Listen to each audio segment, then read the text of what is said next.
Surat 1 Korintus pasal yang keempat ayat 1 mengatakan, demikianlah hendaknya orang memandang kami sebagai hamba-hamba Kristus yang kepadanya dipercayakan rahasia Allah. Paulus dengan sangat jelas mengatakan bahwa biarlah semua orang memandang dirinya itu sebagai seorang hamba. Saudaraku, hamba di sini memakai sebuah kata huperetes yang mengandung arti huperetes adalah pendayung sebuah kapal perang. Kita tahu fungsi dari para pendayung kapal perang ini sangat-sangat urgent. Karena jika kapal perang tidak ada yang menggerakkan mendayung, maka kapal perang itu akan menjadi sasaran empuk, sasaran tembak dari kapal perang musuh. Oleh sebab itu saudaraku, kapal perang mutlak membutuhkan seorang pendayung yang handal. Saudara-saudaraku, seorang pendayung itu harus memiliki dayung. Seorang pendayung harus taat kepada komando yang diberikan oleh nahkoda. Seorang pendayung harus paham posisinya bahwa mereka harus bekerja secara maksimal demi sebuah kemenangan di dalam medan pertempuran, di mana kapal-kapal perang ini akan banyak menghadapi musuh-musuh. Jikalau kita memahami bahwa kapal perang itu kita ibaratkan adalah gedung gereja ini. Gedung gereja ini akan banyak menghadapi peperangan rohani. Gedung gereja ini kita ibaratkan kapal. Gedung gereja ini maju atau tidak itu tergantung orang-orang yang ada di dalam gedung gereja atau kapal ini. Apakah kita semua siap untuk mendayung kapal ini supaya kapal ini terus mampu bergerak maju dan memenangkan pertempuran rohani? Saudara, kapal kita saat ini sudah tidak berusia muda lagi. Usianya sudah 60 tahun. Tentu ada banyak hal yang patut kita syukuri sehingga kapal ini boleh terus bertahan sampai di usia yang ke-60 tahun.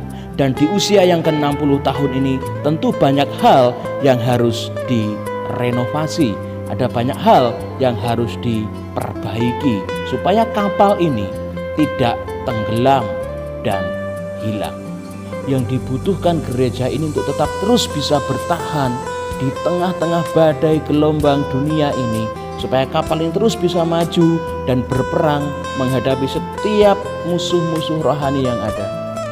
Dibutuhkan para pendayung kapal. Siapa mereka? Setiap kita jemaat Tuhan adalah pendayung kapal. Seorang pendayung harus punya dayung. Oleh sebab itu gereja memberikan kesempatan, mempercayakan kepada setiap jemaat untuk ambil bagian di dalam setiap pelayanan. Minimal satu jemaat melayani satu bidang pelayanan, mengambil satu komitmen melayani di bidang pelayanan tertentu. Paling tidak satu jemaat memiliki satu komitmen untuk ambil bagian di dalam satu pelayanan. Ada banyak hal yang harus dikerjakan di gereja Tuhan di tempat ini. Ini kapal kita bersama, saudaraku. Siapa yang menggerakkan kalau bukan kita? Siapa yang akan menggerakkan kapal ini kalau bukan saya dan saudara? Kita harus siap untuk mengambil dayung dan mendayung kapal ini secara maksimal, secara bersama-sama. Kalau kapal ini hanya kita dayung di bagian sisi kiri saja, maka kapal ini hanya akan mutar-mutar di tempat saja, stagnan, tidak akan pernah maju. Oleh sebab itu perlu yang namanya kebersamaan. Setiap jemaat yang dipanggil Tuhan punya potensi untuk ambil bagian melayani pekerjaan Tuhan. Minimal mendoakan dengan sungguh-sungguh. Ada banyak hal yang perlu kita dukung. Ada banyak dayung yang harus kita ambil dan harus kita mau untuk mendayung.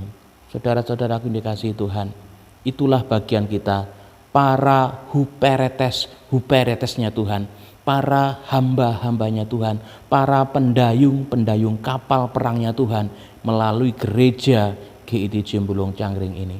Mari kita bersama-sama bersinergi, bekerja sama, bersepakat, bersehati untuk mendayung kapal ini supaya terus tetap bisa maju menjadi hormat dan kemuliaan bagi nama Tuhan. Meskipun di usia kapal kita yang sudah tidak muda lagi ini, kita punya Tuhan yang maha dahsyat, yang mampu untuk terus menopang setiap penata layanan di gereja Tuhan di tempat ini. Asalkan kita mau untuk dipakai Tuhan bersama-sama untuk mendayung kapal milik Tuhan ini, supaya kapal ini boleh terus bisa bertahan, terus bisa maju, dan terus bisa menjadikan nama Tuhan dipermuliakan. Jangan ada yang menjadi penonton. Kita semua harus mengambil dayung dan mari kita mendayung bersama-sama. Saudaraku dikasihi Tuhan, dengan tetap mendengarkan instruksi dari Sang Nahkoda Agung kita, yaitu Tuhan Yesus Kristus, saya percaya bahwa kapal ini, gereja ini akan sampai kepada satu titik di mana Tuhan sudah menantikannya, di mana Tuhan menghendakinya, sehingga kapal ini sungguh menjadi hormat dan kemuliaan bagi nama Tuhan. Dirgahayu GID Jembulung Cangkring yang ke-60. Tuhan Yesus